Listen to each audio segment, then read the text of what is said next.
We want to get started on the next panel discussion. What we're going to do is have the panelists give their presentation and then break it out for the panel discussion after that. Right before we break for lunch, then we'll do the very short introductions from everyone. And I will stress very short. If I stress that again, very short. Okay, thank you. And I'll pass this off to...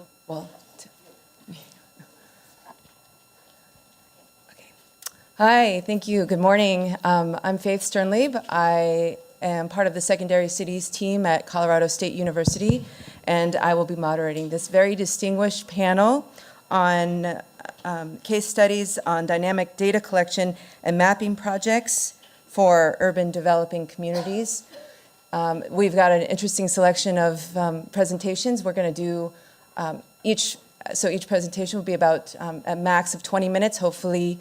The speakers will leave a couple minutes for questions right after their presentations, and then we'll come down for a panel after all of them have presented. So we're going to start out with Kellie Stokes, who is a PhD candidate at the Yale School of Forestry and Environmental Studies. Kellie? Hey, can you guys hear me?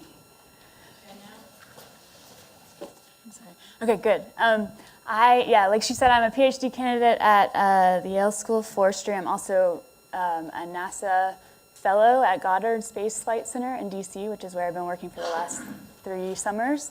In our lab, I have two other people from our lab here. We mostly use remote sensing as our methodology to look at urbanization and global change. And so this talk is mostly going to be about what can remote sensing tell us about urban areas and about the way that they're changing. This is obviously a really timely question given where we are in history. We started in the 1800s, only 3% of the world population was urban. We're headed to 88% by 2100. That's going from like maybe 1 billion urban occupants in 1950 to now we're almost at 4 billion. So this is like a huge transition, both in scale and magnitude. And it has huge environmental implications, which is why the School of Forestry is interested in urbanization. The scale and magnitude of this transition, this demographic transition, calls into question whether the canons still apply, the ones that were developed when the United States and Europe were developing 100 years ago at a much slower rate. Whether those theories and those models and methods that were used to study urban areas and why urban areas develop are even applicable to the type of urbanization that's happening now. So just a quick overview, the two main questions that we look at with our lab are what drives urban land use and land use change, and what are the environmental effects of that change. I know that this group is interested in a lot broader questions. I think a lot of people come at this from an adaptation side or resilience side. And so I tried to also pick some case studies to show you of data that might be useful to what you do too. But since there's so many GISers here too, I just wanted to scroll back and just, what is remote sensing and what is it all about? We use the way sunlight reflects off the earth to distinguish between different materials, essentially. This is different from just using a raster image like an RGB. This is actual data that, like, if you collected something on the ground, it should be the same, like, physical quantity as the satellite is reading. This is a very different process than just using an image. This is like an actual physical reality. And so remote sensing, most of the satellites have multiple bands across the spectrum. The spectrum's here on the horizontal axis. And as you can see, like water, vegetation, soil, they all have different spectrums. And so the way that they read in those different bands at the sensor are different. And that helps us distinguish between different materials. There are new satellites going up all the time. This shows an example of the A train, which gives like near simultaneous readings of all kinds of different quantities. Like these over here on the right are mostly cloud satellites. And there's the OCO, which is the new carbon satellite. So being able to use many of these satellites in unison gives you a look at many different kinds of environmental problems. Traditionally, the way remote sensing has been used in the urban realm is for maps, to try to understand where urban areas are and how they're growing. We saw an example of this, but here's another pretty picture of how we've used this to look at urban change in the Pearl River Delta. You can see in 1973, this is Guangzhou, and then over time, it becomes a huge mega urban agglomeration of 53 million people. So that's traditionally how remote sensing has been used in the urban realm. But I wanted to take this time to show two new kind of ways we're using remote sensing to see other things about cities besides urban extent and urban land cover. And I think they're really exciting because they change the way that we understand the whole process of urbanization. The first one is using the sea winds scatterometer. A scatterometer is a passive way of using remote sensing. It uses a microwave energy source and shoots down this energy source and then collects it again when it bounces off the earth.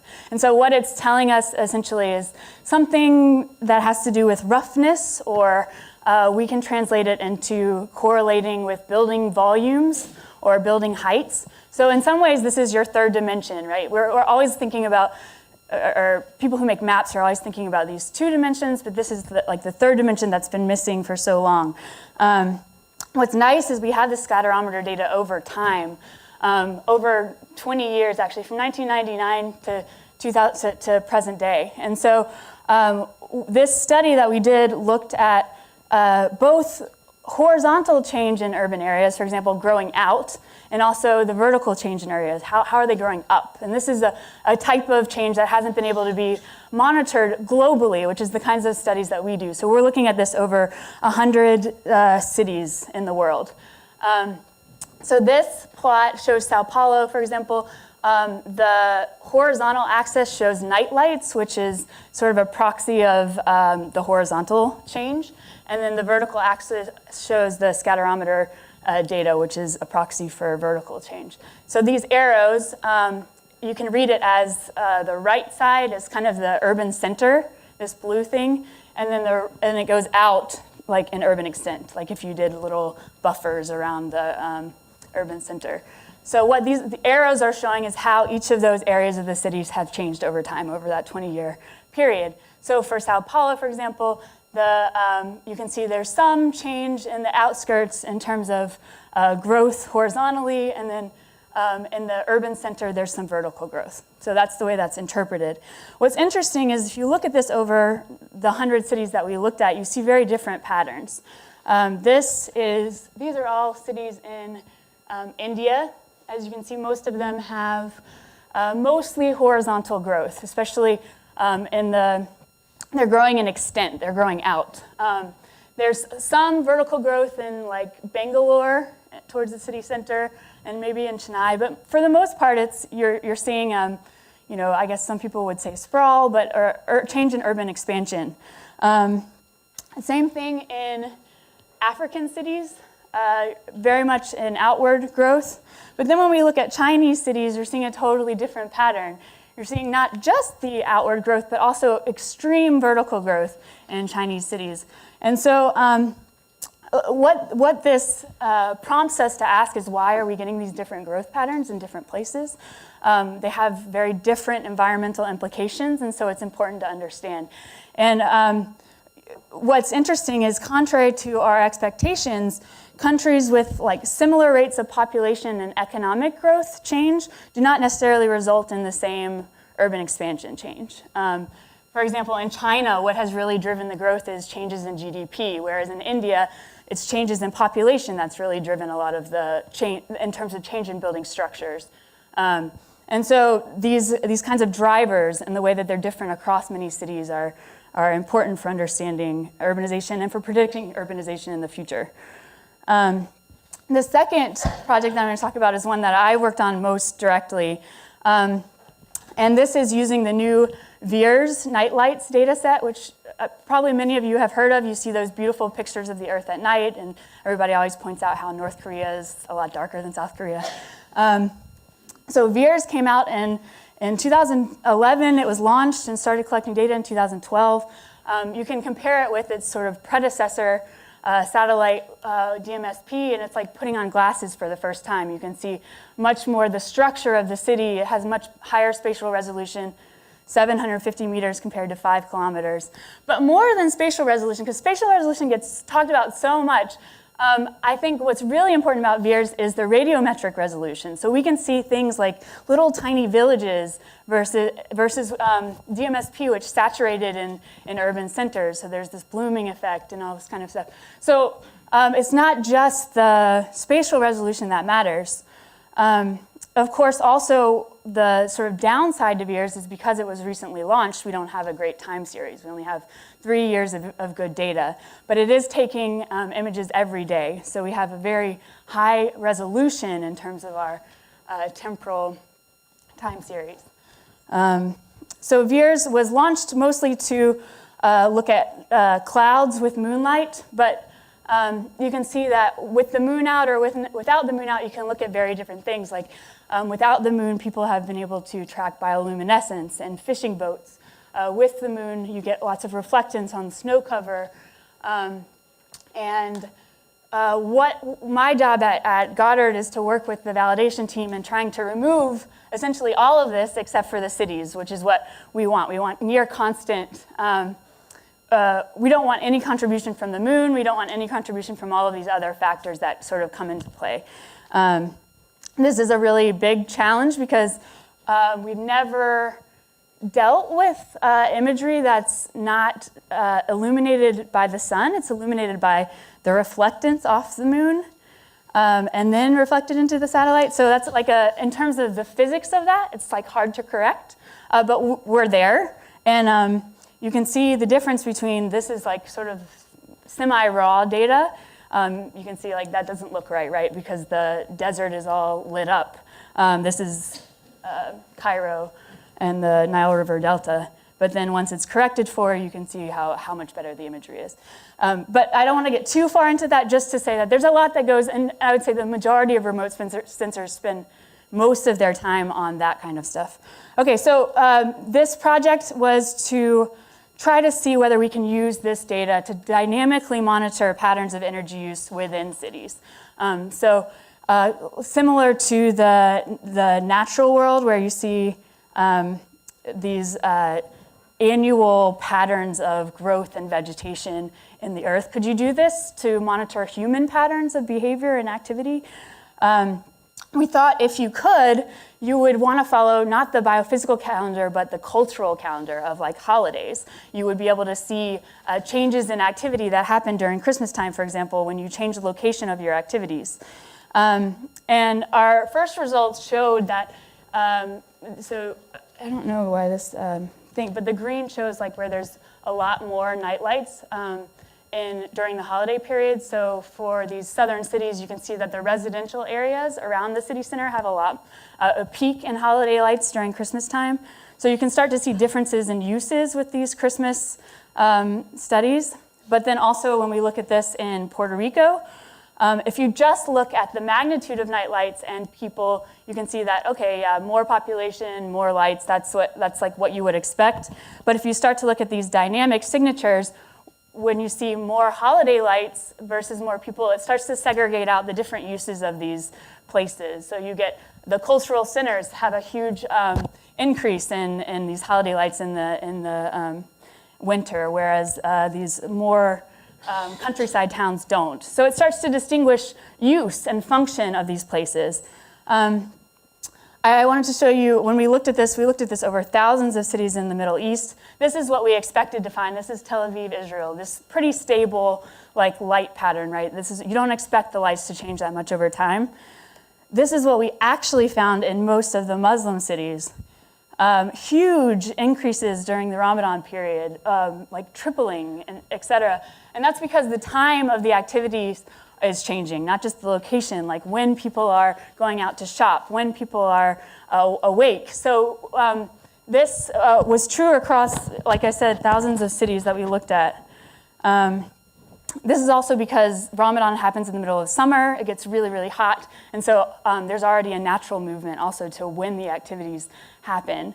When we looked at this within cities, the patterns, these sort of EKGs of a city, as we like to sort of refer to them as they tracked how people voted in the last election in Cairo. So there was a pretty high correlation of about 0.6 between the way the socio-demographic variables of how they voted and how wealthy the neighborhoods were, and their light patterns. So these light patterns have in them a lot of demographic data because they're also tracking this kinds of activities and movement. Two other ways that this data has been used.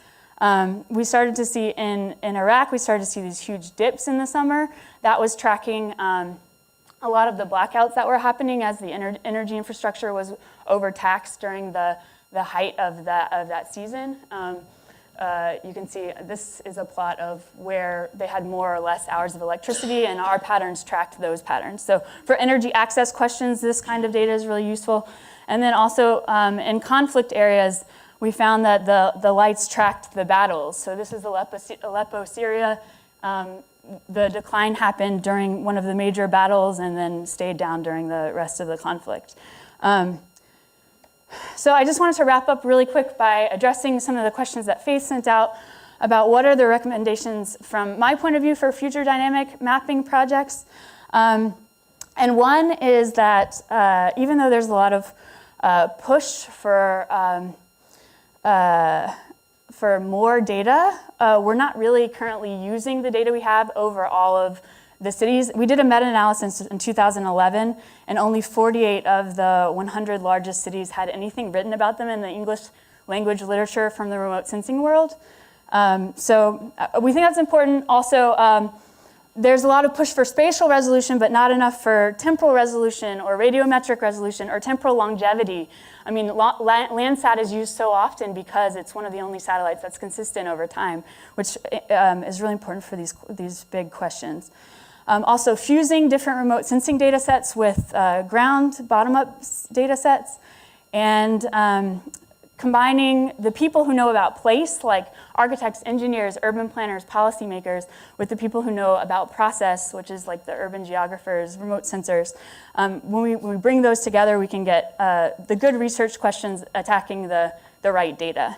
And then finally, in the modern era of science, we know that we don't just observe and understand cities, but we also want them to be shaped in a way that is towards a more sustainable world. So those are my final recommendations. Thank you very much.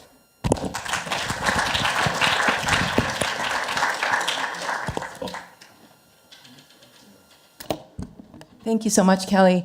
Very provocative presentation. We have time for one question, and then, of course, we'll take questions at the end. So there we go. We've got our taker. I wonder if you've looked at other economic activities other than human energy use. Things that come to mind are things like the lighting associated with fracking or with fishing. Yeah. So I haven't personally. There's a whole division at NASA that looks at fishing boats. Like Chris Elvidge at NOAA looks at fishing boats. That's his specialty. People do look at fracking and flares with this data. I try to remove all of that stuff because I'm mostly interested in what's going on inside cities. But certainly the data is useful for that kind of stuff. Yeah.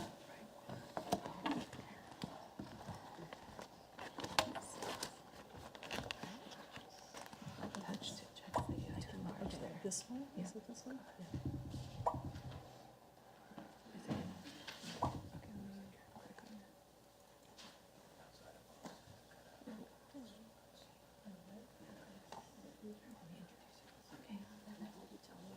Yes. All right, great. We're on to our next speaker. So going from the global perspective down to a local perspective, obviously they're connected, as Kellie suggested.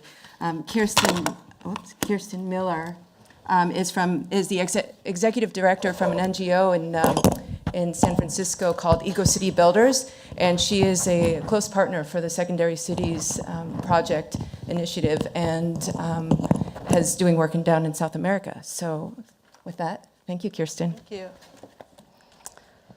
So thanks, everybody. Happy to be here. And I'm going to take everyone into the weeds now and talk a little bit about what we're doing with our partners on the ground in some of these pilot cities, working with the Secondary Cities Initiative.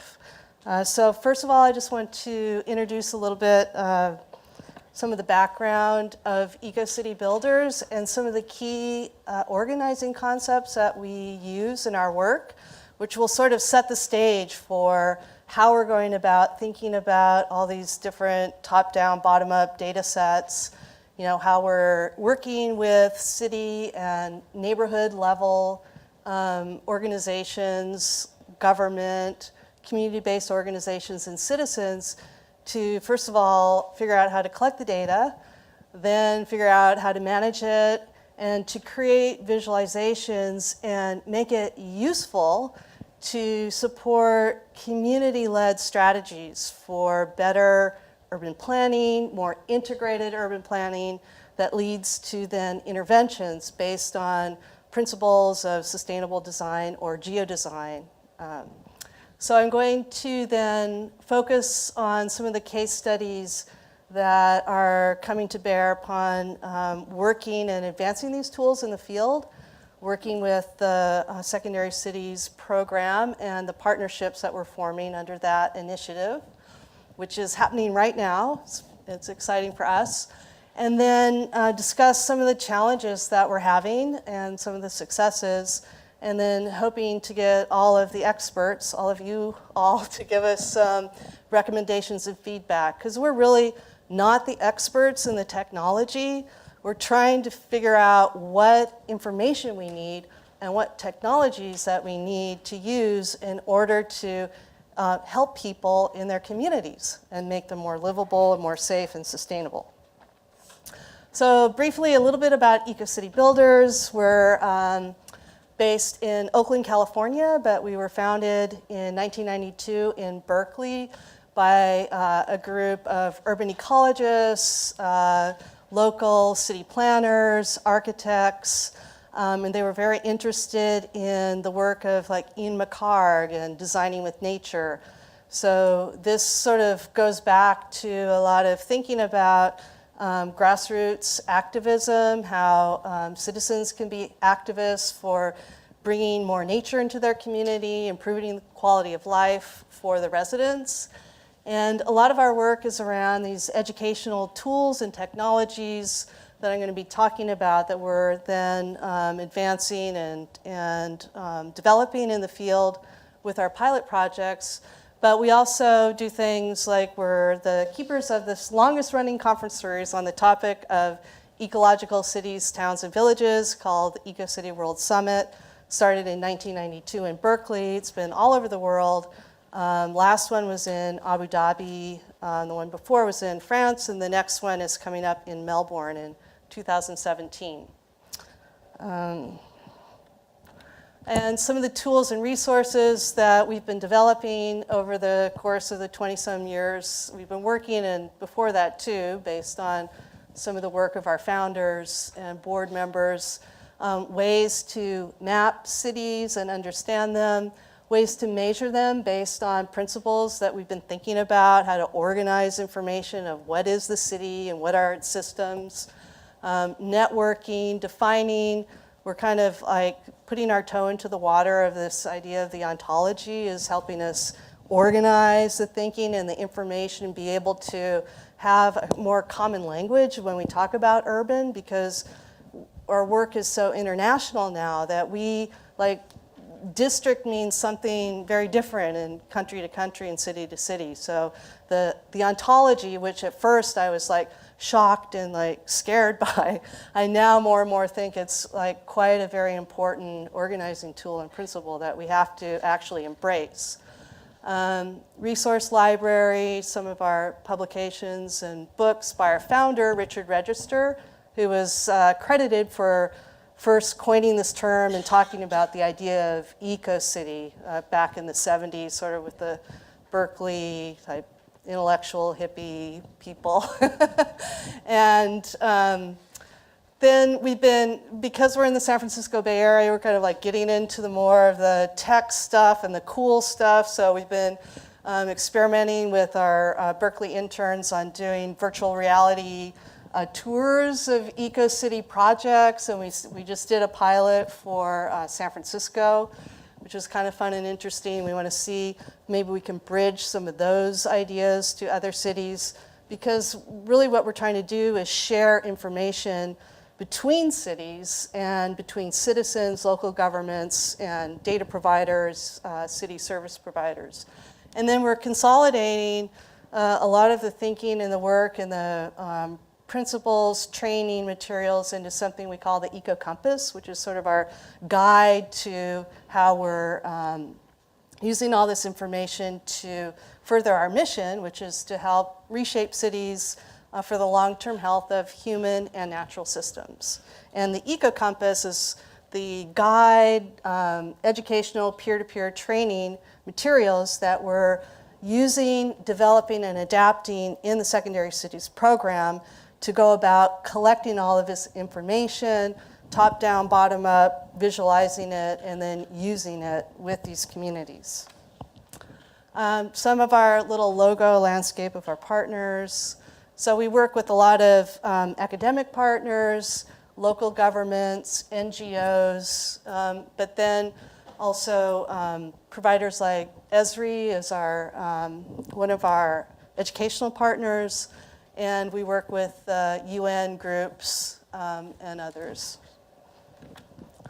So first, before I get into some of the case studies, I think it's just important for me to share with you some of the key concepts, because we're trying to, because there's so much data, as everyone's talked about, and it's like so different in many different ways. Like, we have to figure out, like, well, what data do we really need in order to further our objectives, which is to help cities and neighborhoods and citizens. So we need to define really what the goal is, and our goal is to create cities that are in closer balance with nature and that have long-term health for both human and natural systems. So we have to define what these human and natural systems look like in their healthy state, which we have in our little working statement here that we've been working on, and we keep wordsmithing with our international core advisors. And then the illustration you see is sort of how we're reconceiving the city as a complete human ecosystem, which is sort of a very important organizing framework for how we go about identifying which data we need, how we want to visualize it, who we need to ask for it, and then what's missing, and how we're going to go get that information and fill in all the pieces, and how we're going to make it all sort of fit together too. So it's important that, to us, that we're not just looking at the built environment, but we're looking at the city as sort of like this organism that is all the time just sucking in resources from outside its boundaries. Otherwise, it would just like die and wither and away. So the city is just continuously bringing in energy, food, materials, water, processing it through the built environment, depending on what demands there are in different places in the city. It then gets somehow processed before it ends up back into nature. So one of the ways that we're collecting and visualizing this information is looking at not only the form, but the flows, the urban metabolism. So the form of the city has data sets often that we're asking for from municipalities, Ministry of Environment, to form our base layers. So we get the basic information about the built environment, but then we want to understand how the flows are happening, where they're coming from. And a lot of times, most city planners may not know this themselves. Like, where is the energy coming from? Where is the water coming from? What aquifers, what lakes, rivers, where is it going to, at what amount? And then more importantly, and from our perspective, is if we want to actually implement sustainable solutions and design them, we really have to start taking a more fine-grained focus. We can't just do a big infrastructure solve for these issues. If we're looking at using sustainable energy, renewable systems, gray water systems, neighborhood solar, district heating and cooling, we need then to break down the data and the information so we can get a snapshot of how different neighborhoods are using resources selectively, because as anyone knows, in a city, from neighborhood to neighborhood, it can be like almost night and day into what the built form is like, what the demands are, who's living there, and their access. And also, very importantly, in the work that we do now, which is less local and more global, there's an explosion in urban growth, and most of this is unplanned. I mean, it's just like it's exploding in some of the charts that we just saw. It's like it's sort of out of the control of this local government. They're already overwhelmed trying to deal with the city that they already have jurisdiction over. But say in Cairo, 60% of the urban growth is just informal settlements. I mean, it's very well built, and some of the work we've been doing is in those types of settlements where the people who live there are very proud of the fact that they know how to build cities. I mean, they say, we've been doing this for thousands of years, like we know what we're doing. And they do. And they're actually some of the best mappers, the best knowledge keepers of where their resources are coming from than anybody in my neighborhood in the Bay Area would ever have, any background information on. These people know a lot, and they want to get on the map, because once they are on the map, then they have more power over their lives and over being advocates for their future. And when they're not on the map and people don't have that information, it's almost like, they're ghosts. So they really see, at least in my experience so far, they really see the benefit. They want to be on the map. They want to tell you about what resources they have access to, which they don't, and all the problems of it. And then they want then to have more services come and more support. So it's kind of like a process that's a little bit different everywhere. But I guess at the end of the day, it's like the point is that as human beings, we all have basic needs. We need, water, energy, shelter, education, governance. So these are the things that make up our city system idea and the healthy concept of that. And then this is our framework for then how cities can sort of see, or citizens or neighborhoods, how they're doing along these measures of health. And we're trying to assess those kind of indicators and metrics for what is like an eco-city or a healthy city, and having a conversation with other indicator metrics providers like the ISO, for example, and seeing how these can maybe complement where some of theirs sort of are too superficial. So then getting into the project, which we're really delighted to be working with Lee's group and Melinda and everybody. They've been so kind and so supportive. So I really, kudos to you guys. It's a great experience so far. And we're then applying a lot of these concepts, furthering them in the field with the pilot projects that we're working on with them. But sort of with the idea in mind is to create some regional hubs of secondary cities who, as they start to train up and get more comfortable with the concepts and the maps and the data and the visualizations and the methods and the process, that they can then start doing some city-to-city networking, because I found this, cities really love to know what each other are doing all the time, and in the years that I've been working on this, they're quite competitive too. So once they know, like, oh, Barcelona's doing this, then they don't really want to copy the other city. They want to have their own brand, but they want to know what the other city's doing exactly, so they can like kind of rebrand it and say, well, we're doing, similar, but it's better, the way we're doing it.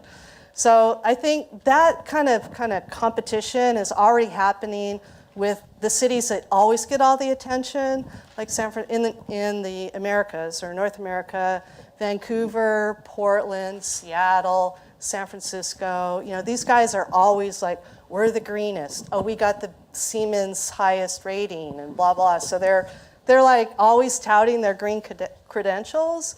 I think the secondary cities, they want to be players too. But they need more assistance. A lot of the GIS departments there and the data that they're collecting, we find they really need some like guidance, how to ramp it up, how to use it, how to share it. So that's part of the unlocking the power of this data.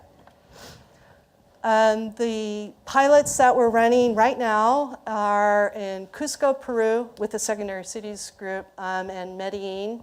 We've done some work prior in Medellin with other partners, Organization of American States prior, but we're really happy to come back and go deeper. These are both secondary cities, although Cusco is a lot smaller. Let's see.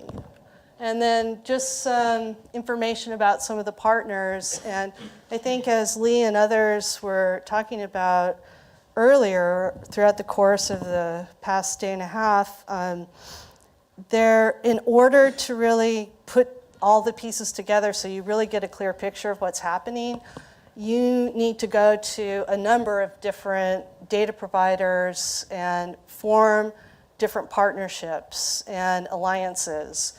And it's not always, cut and dry. Like, you don't always know exactly who has what information.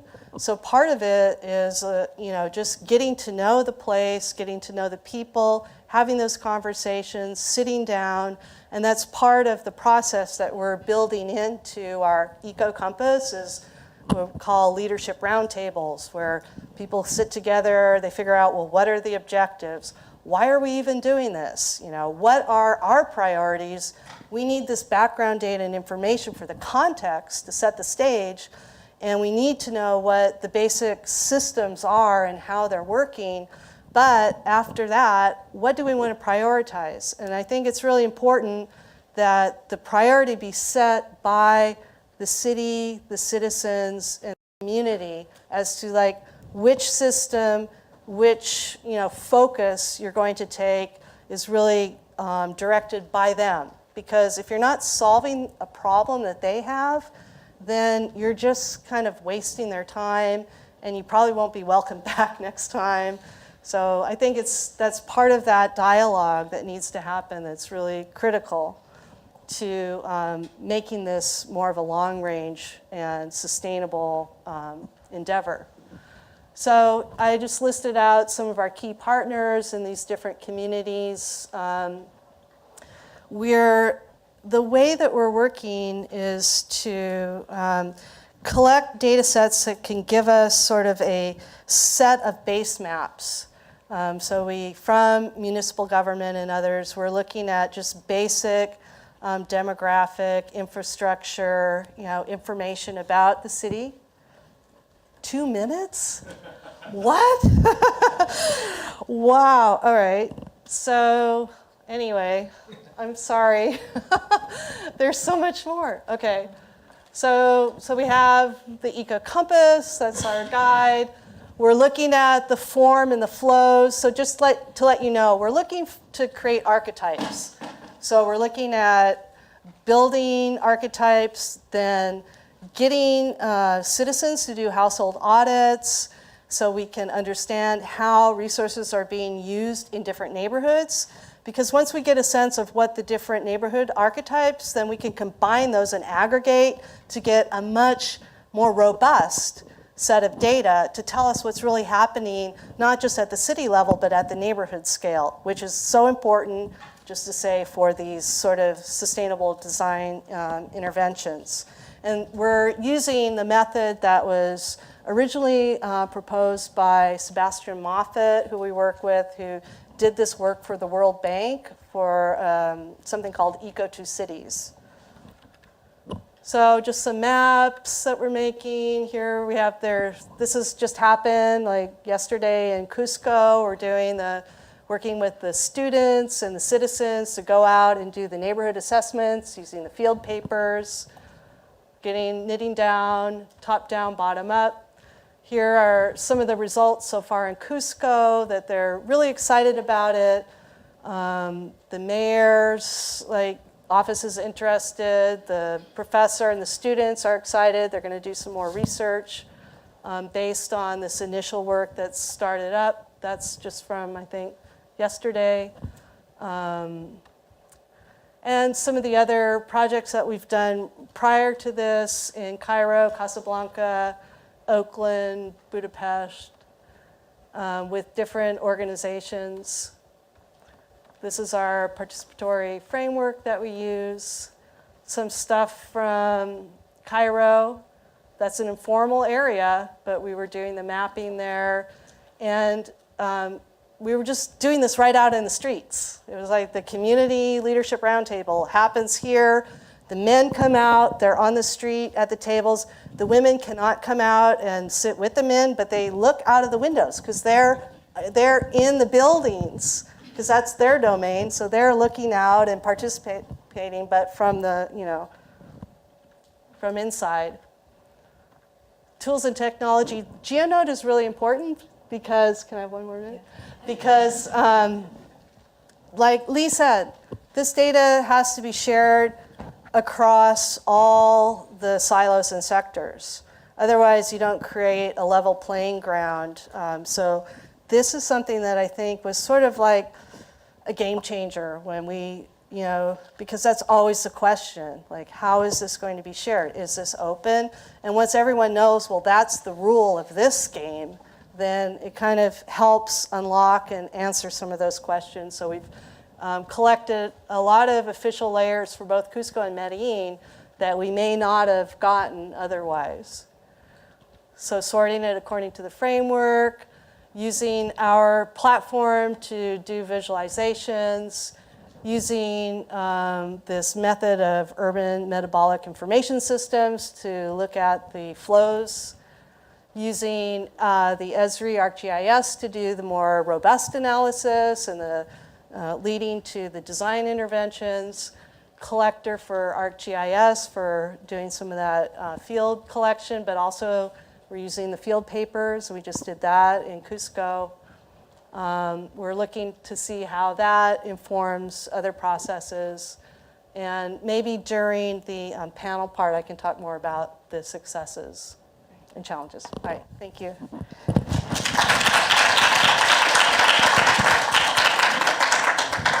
Thank you so much, Kirstin. As you can see, she's we're very enthusiastic about the projects, but even more than that, which is really interesting, is that you saw near the end of her talk that we're actually applying a lot of the tools that we were talking about yesterday, and so that was, a main goal for us is to look at the tools and technologies yesterday and then see how they're being applied and working or not in the application in the field. So we're not going to take questions at this moment for Kirstin because we want to make sure to move on to our next speakers. Reinhard, Gabriel.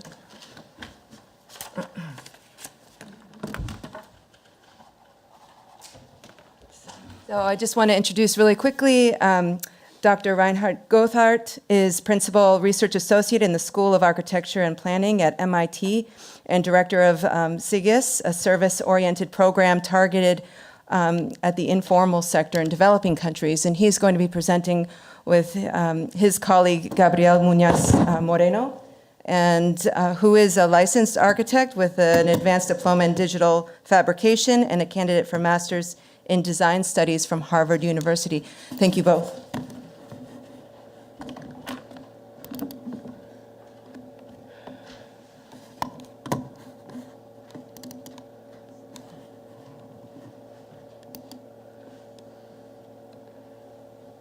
Still works.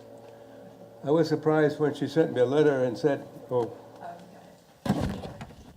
No. That's it? Or you can use this. Let's use this.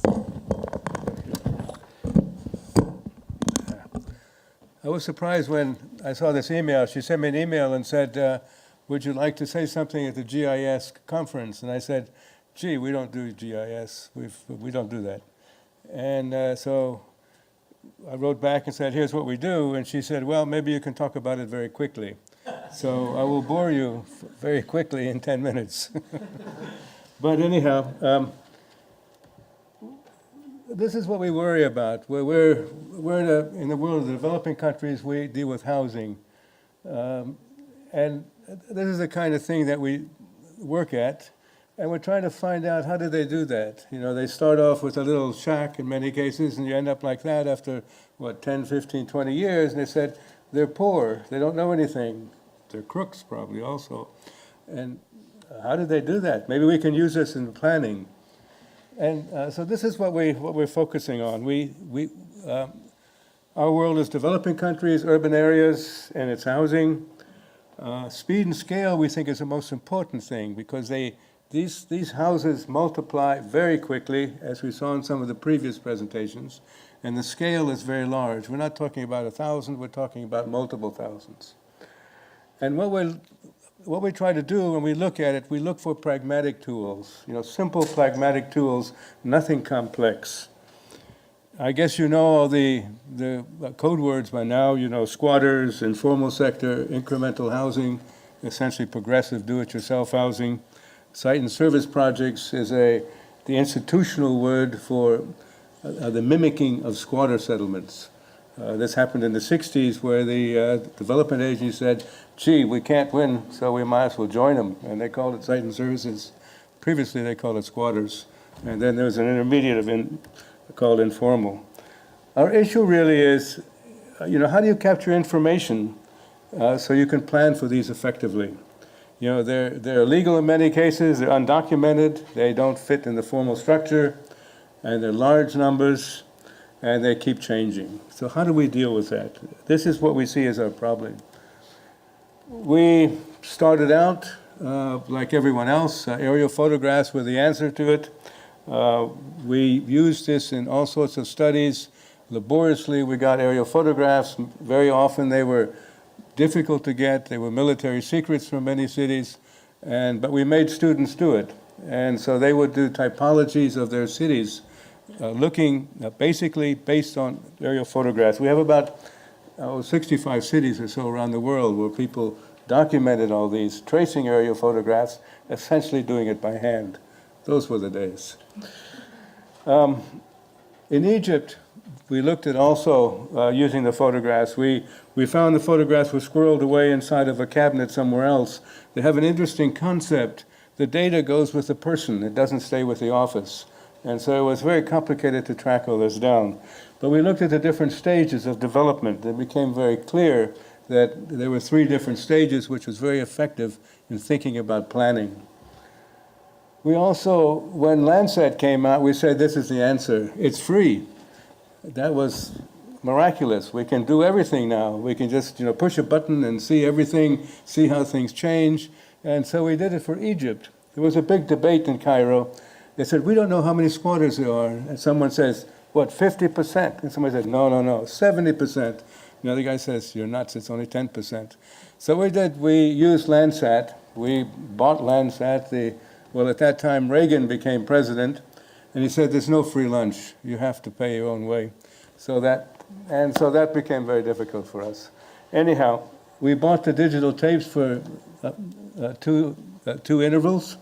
And then we trained the Landsat to recognize the different spectral responses. You saw in the previous presentation about the spectral responses.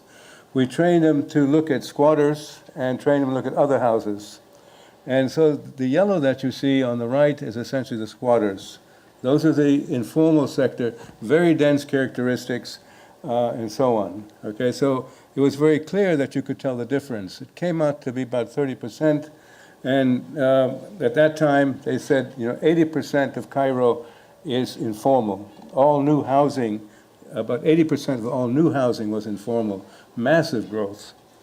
The problem was with the Landsat, the tape we got after paying $850 for it, it rained that day. And so it became very difficult. It confused, in many cases, the water pooling on top of buildings with water. And so we had to scrap one of the information. And then the big hope came, Google. We said, that's the answer. We have everything in Google. We can get 3D, street views, we can get sliders. We said, this is it, much better than Landsat. We used it in Cairo also. You may know in Cairo there was a period when Sadat, he brought in the West, and the West brought in all the development community, and they said the true path in housing is site and service projects. That's sort of mimicking the informal development which is occurring. So every development agency will build projects, of which there were about 8. And these so-called site and services projects started then. And then we wanted to see what happened. Did they grow up? Did they develop as we thought they would develop? And then last year there was a conference, and we said, let's go look at them. We couldn't go. It was a security problem. So we said, let's try Landsat. And so we played with that. We blew up all the images, and we wanted to find out from the Landsat, if possible, we can see what happens to them. This was not a typical site and service project, as you can see. We wanted to see what happened if it looks like on the right. Okay. The reason this one's painted, because the government didn't like site and service projects. They said these are little hovels, these are core houses. And so they hired an artist to decorate these. Okay, there's different colors. This I thought was pretty nice. It's a nice purple one. You don't see anything purple on the right. And so we had a workshop. We got all the conference people. We divided them up into teams. We gave each team a big blow up of the project area, and we gave them a data table, and we turned them loose. And he said, okay, fill in the data table. It essentially was counting the lots, counting the number of houses that were expanding, and they said, okay, see what you can get out of this Landsat. It wasn't too much. The other thing that we find is the slider, the historical image that you can get with Google, which are fantastic. As you saw in the different things, I think it's a fantastic use. Okay. And then came Street View, and we were shocked. We were looking at squatter settlements, and we said former squatter settlements, and said, oh my God, how are we going to look at that? And then all of a sudden, somebody said, wait a minute, it's on Street View. And we said, oh no, if it's on Street View, there's no reason to go there anymore. We just look in the Street View, we look at the houses, and we said, wow, this is really something else. We couldn't believe it. And we said, we had just sent a group of 4 people to Quito to look at a squatter settlement. Cost us $1,000 each. We said, geez, we could have saved that money for something else. We blew it. But anyhow, these are images from Street View, and I can't find anything wrong with it. You can find all sorts of information from that. And then recently drones came, and we said, ooh, this is even better yet. So we started to play with drones, and we found that, and we're of the opinion that in disasters, they're absolutely invaluable. You just can't get past drones. We looked at that in part because of Haiti. Haiti, what they did of the 200,000 houses that were destroyed, they sent a team of 3 or 4 professionals to look at each house and assess the quality of the house and put a stencil on it, yellow, red, or green. And we said, this is not, can you imagine 3 or 4 people to do this, to walk around 200,000 houses and to make an assessment and put a stencil on it? How long would that take? So, take your drone, fly it to the center of the street, document it, and make the mark. And the ones you want to go back, you can go back. It's much simpler. So we played for that, and we said, okay, let's try it out in Louisiana. Louisiana, in the vicinity of New Orleans, they get hurricanes all the time, they have flooding, and they said, let's talk to them and let's figure out if there's a way that we can use drones for that. So we figured out a pattern to fly drones down the different bayous. They had 5 fingers, so with the drones you can fly down the things. We set up a 3-drone system, the long flyers, the agile ones, and the transport drones. And so we set up a system that they could use to get ready for this. They were always very worried about the flooding. They didn't know how the flooding would go. It was unclear. And with the drones, you can find that really quick. And you can watch it with your iPhone. All the responders can watch it. It's pretty good. And I think as was mentioned this morning, he went to the store, picked it up, a couple of bucks, and he got a drone and he flew it. It's not quite that easy, but it works. It works, I tell you. Okay. And then the other thing that we did in disasters, this was in Banda Aceh before the drones, we experiment with different ways of using the community to help rebuild. We used, basically we used a system, we used something called community action planning, where they contribute the information, and this information then they use to develop plans of it. So they don't have to go to an intermediary step. And what we used essentially is that they would make the major road framework, and then they in turn would then place their houses on it. We had little blocks, and they would mark the house black, destroyed, half black, it needs repair, and if completely black or completely non-colored, it was intact. And so they placed it on the model. And the way it happened then, people would say, wait a minute, your model is wrong. Move your house over a little bit. And so it turned out that the map was accurate in their eyes. We photographed it, okay? We photographed the map, and then this became the basis for rebuilding because it was the most accurate plan information that you could get in Banda Aceh at the time. The JICA was making aerial photographs. They had flown the whole thing. It would take several months to get it. They wouldn't give it to us. They said it's not ready. We tried to use Landsat. We had to fly to Singapore to get Landsat because you couldn't download it. Very complicated. So we had a guy at the beginning, we said, okay, he just used the old method that George Washington did. He does like that and he draws it. And that was good enough for the major road framework. Okay, so of the 3 systems we tried, I think using it with the typical old-fashioned surveys was the simplest, and it worked just as well. What they did, they would do the main street network. They would then, the families would locate their houses, and then we would photograph that and pass that around to the different aid agencies. However, the most important thing I think that we left essentially was a notebook of what the community saw for their neighborhood. In this notebook we put with all the maps and everything, and the wish list, and here's what we want to rebuild. And they would hand it to the NGOs as they come, because NGOs come and say, we want to do something. They say, okay, here's the book. Pick it out. Okay, and they figured out this is what you want. These are the contacts in the community.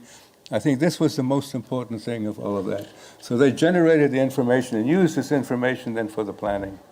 I think everything else was great, but this was the key to it. But if you think about it, all these high-tech things were great. They worked very well. But at the end of the day, you have to go out and talk to people. Okay, you can't just look at things. You have to talk to people. And so we've developed a little diagram. Being architects, we like graphic things. We like to see lines going up and down. So we made a diagram using the size of the expansion, the family size, and the income, and try to find the points, the inflection points, and try to understand why they expanded and rebuilt their houses at this phase. And that was the critical point. Okay, so from our experience, really, we see two things. We say that we think there's the why, trying to understand the process. Okay, this, I think, takes a very low-tech, simple person-to-person, house-to-house approach. There's really, we can argue if there's a way to get around it. And the what, to look at the evidence, the houses, the streets, and things like that. High-tech is perfect. You can do all like that. So we also find that the tools should be very simple. We're not in the tool-making business. We're not. We want to find the information, and so we found that that's much simpler. So looking at it one step farther, looking down at Street View, looking at cell phones, and so on. The question is, do we really need to go in the field? Can we use this remote sensing? Can we use cell phones? We played with cell phones to use cell phones as for surveys. For example, in the U.S. Census, I think everybody gets, a sheet of paper with 10 questions on it. Now, they could send you that and say, okay, answer yes, yes, yes, or no, or something, and so on. You can develop on that. So the question is really, in the future, do you think the technology will be such that we don't need to go house to house to really understand the why people do what they do and to understand their process of development? Thank you.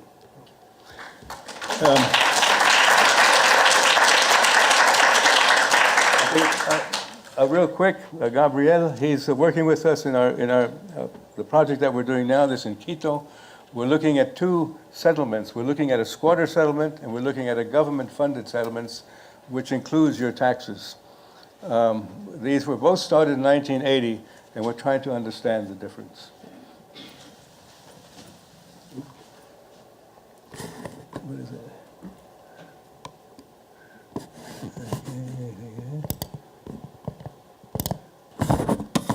Is it? I don't see your. Here. Yeah. Okay. I'm sorry. Okay. Well, hello everybody. I wanted to start by showing how this video of Quito to make you understand how the built environment looks like. Quito is a city that is located in, between many mountains and like about 10 volcanoes, and makes the city be like a really elongated shape that clearly kind of separates very much the north and the south, not only economically but also in its built environment. Most of the buildings that you are watching in this video are informal housing, which means that they have been built by their own householders, built from zero or begin or expanded through time. The main issue with this practice that we saw is the lack of regulation, and that most of them were built without the supervision of any architect or engineer, which we thought that could be a security problem for the inhabitants of these dwellings. The vast area that we had to, sorry, it's too bright. The vast area that we had to, the challenge of mapping this vast area made us thought about other ways of mapping, and we decided to use, it was presented before by, we wanted to use drones mixed with photogrammetry. We wanted to use drones because it's a very fast way and a very cheap way of overflying through the neighborhoods. Photogrammetry is the science that allows us to take measurements from different pictures. It's very important that you map and you program the path of flight of this technique, so the information that you extract is accurate. Thanks to this, we were able to build, like in a couple of hours, the entire 3D models of entire neighborhoods which cover each one of them like 5 hectares.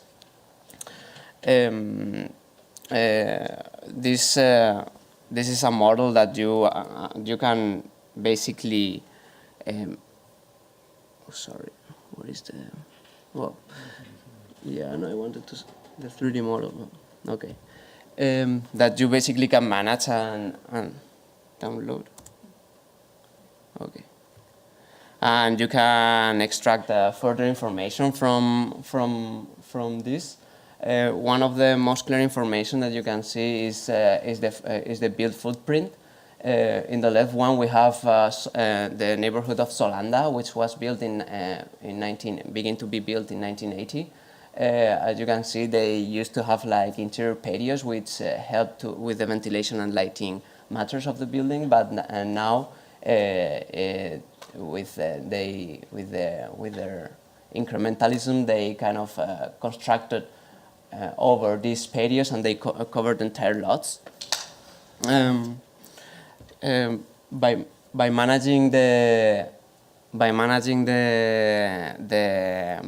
performing a series of cuts in different directions in these 3D models, we can begin to extract the three-dimensional grid and begin to perform lighting and ventilation analysis that we can use to see if they live in good conditions, these people. Also, we can extract the height maps and kind of extract an isometric map very fast, and that allows you to see in a first glance like the different levels and the construction and the amount of construction that has been done. You can change this isometric map to your own tastes, and you can basically see which is the height of the built environment, and with this three-dimensional grid, you can also extract the vertex of the buildings and begin to see to perform a structural analysis. Because it's something that is built by their own householders with help with some builders, and without the security of an engineer or any architect. We thought that this could be a very useful tool in order to see if they are the buildings that they are constructing are in danger. And moreover, with the geometry that we extract, we can calculate, and with the previous surface that we had from the initial built environment, we can see we can see the economical input that these inhabitants have put into their houses. This is very easily done if you know which are the dimensions of the bricks that they use, for example, and the price of them. Yeah. And the methodology used for this study is something that is replicable in many areas of the world. It's fast and can be used by the local governments that most of that host the phenomena of informal settlements. With this, we can see if the public space and partly the private are in shape to hold human activities. We can document undocumented areas, which is very important in the informal sector because it's mostly undocumented. Allows us to detect physical problems and allows us to propose interventions to improve the living standards of informal dwellers around the world. Thank you.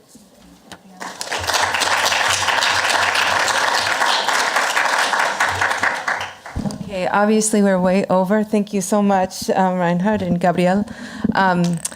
Can I just have a quick show of hands? How many of you have questions? One?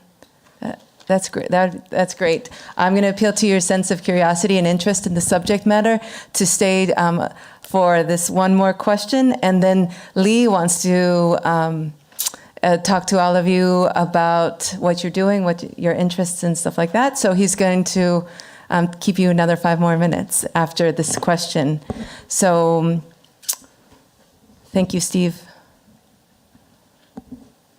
Hi, thank you so much. My name is Rachel Gordon. I'm from the Feinstein International Center at Tufts University. I really appreciated all of the panelists' comments. And I just wonder, what jumped out at me was Ms. Miller's comment that people really want to be on the map. And what strikes me about that is that mapping is really also a very political exercise, because people are often not on the map because particular decisions are made not to map where they live. And obviously with all this new technology, that's changing very rapidly. And I would just love to hear the panelists' comments on the ethical and legal and power dimensions of that this all brings up, and how those might be dealt with and whose responsibility it is to deal with them, in your opinion. Thanks. Kirstin, can you come up and Could I make a comment? Kellie, please? Thank you. May I make a comment? May I make a comment? What's that? May I make a comment? Yes. Does this work? Let me just tell you a story. In Cairo, it's a big problem because all the developments tend to be illegal outside. They are not supposed to build there. They're urbanizing agricultural land. And the thing they're trying to do is to get legal title or to get recognition from it. Exactly what was mentioned. And so the story goes, if you are one of these informal squatters and you have your house, you go out and you find a policeman and you kick him. And then the policeman, he takes you to court. And when he takes you to court, he writes down your name and your address, and that gives you legal status. You don't kick him too hard, but you just kick him enough to get in court. Yeah, I don't know if I have the definitive answer to that, but because it's also so different in every different situation. But I think fundamentally, people feel like they have a right to be recognized and to be reflected in that political system. And so even if they're sort of low on the decision-making totem pole, or if they are, it's questioned whether or not they really have the right to be there. Well, for example, in some of the favelas in Rio de Janeiro, they've been there for over 100 years. So, and their families and their grandparents, and, it's generations now. So if they are on the map, then they feel like they have some decision-making power, at least to be recognized and acknowledged. But like you said, there are forces that would rather not have them there, because that's now prime real estate that some of the other people would like to then just remove those folks and settle in there. So a lot of difficult questions, and I don't really know what the right answer is, but when we're asked to work with a community like that, we definitely bring everybody to the table and have that discussion about what's going to be happening, so there aren't really any surprises.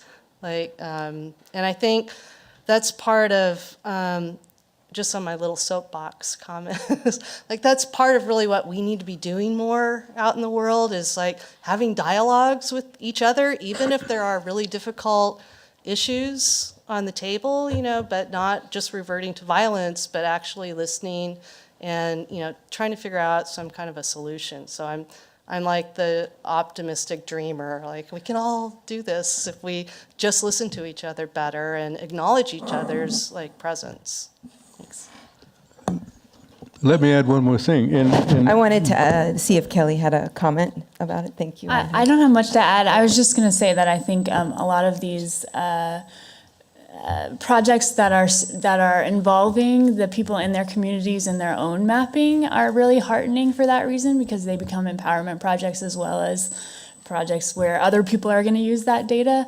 I think, so it's very complicated, and I echo kind of what Kirstin said otherwise, yeah. Let me just highlight the nature of Cairo. Reinhard, we're about 20 minutes past lunch. I'm so sorry. Please talk to the panel afterwards during lunch. And I know you guys are all hungry, and Lee really wants to get some input from all of you. So thank you so much for your patience in going over this panel going over. And Lee, I'll give it to you. Okay. Yeah, thank you. I'm the only thing standing in between you and lunch, so your self-discipline in this exercise will be very important. And lunch is a great time to follow up on any of the questions you had with the panel and with anybody else. I'm also going to be doing some wrap-up at the end, so if people don't have an opportunity to raise an issue during the meeting today, talk to me and I can put it on the agenda for a brief discussion at the end. CGA, by the way, in this very building about 3 years ago, did a whole conference on the ethics of geolocations, and it's probably something on their website pertaining to the last question. So this panel was great. Thank you very much. I have some questions myself. I'm going to follow up with some of you. But right now, 10 seconds per person. Identify yourself and your agency. If you can do it in 10 seconds, technology you're interested in. If you've already spoken, obviously you don't have to say very much. We can get through this in 5 minutes, and we're going to be back here for lunch at 10 after 1. So you all know the panel that just presented, so let's start with Wendy. Center for Geographic Analysis, Harvard. James Pardue, Vice President, Ike GPS. George Percival, CTO for the Open Geospatial Consortium. Great. Liberman researcher at Harvard CGA. Jason Garcia, student at Northwestern University. Okay. Julia Kahn, Community Engagement Coordinator. Speak up, because we don't have a microphone. Julia Kahn, Community Engagement Coordinator at Wentworth Institute of Technology. Thank you. Jim Fitzsimmons, Population Division, U.S. Census Bureau. Suzanne Withers, University of Washington, with a master's in GIS for Sustainability Management. Jude Munda, Harvard CGA. Okay. Jackie Hunke, researcher at Army Corps of Engineers. Susan Lyon, researcher at Army Corps of Engineers, Geospatial Research Lab. Alex McCurry, researcher at GSD City Form Lab. Holly Morgan, student at Mount Holyoke College and intern at USDA Rural Development. Samantha Srinivasan, Tufts University. Hello, Young George Mason.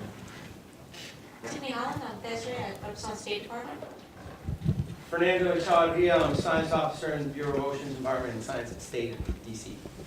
Rachel Gordon, researcher at the Feinstein International Center at Tufts University. Bruce Blundell, remote sensing researcher at the Geospatial Research Lab, Corps of Engineers. Haitham Abuzaid, PhD student, University of Illinois in Chicago, Department of Urban Planning. Karen Saslow, consultant. Speak up. Karen Saslow, consultant with the United Nations Operational Satellite Applications Program.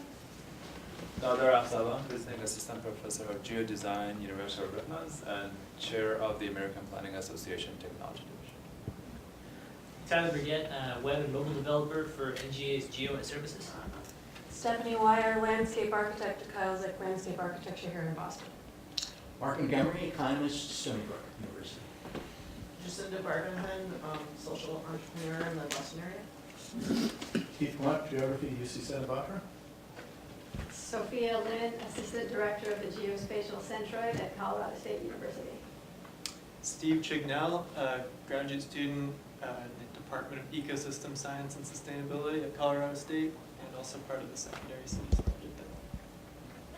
Jason a professor of archaeology here at Harvard and director of the CGA. Sarah Becker, researcher with the Army Corps of Engineers, Geospatial Research Lab. Go up top. Melinda? Terry, Colorado State University. Debbie Gary, student at Walton College. Mary Lewis. Zachary Patterson, Concordia University, Montreal, Canada. Maren Larson, Research Associate at the Institute for International Urban Development in Cambridge. Laura Klein, NGA Analyst at State Humanitarian Information Unit. Yes? Upton Macaulay, interested member of the public. Ritimoni Varua, I'm a PhD student at University of Wisconsin-Milwaukee in the Department of Urban Studies. Cristiano Joanda with the World Bank and also with the Humanitarian OpenStreetMap team. Katie Weber, I'm a recent graduate of the Yale School of Forestry. Meredith Riba, I'm also from Yale. Polkovic, geospatial software developer here at CGA Harvard.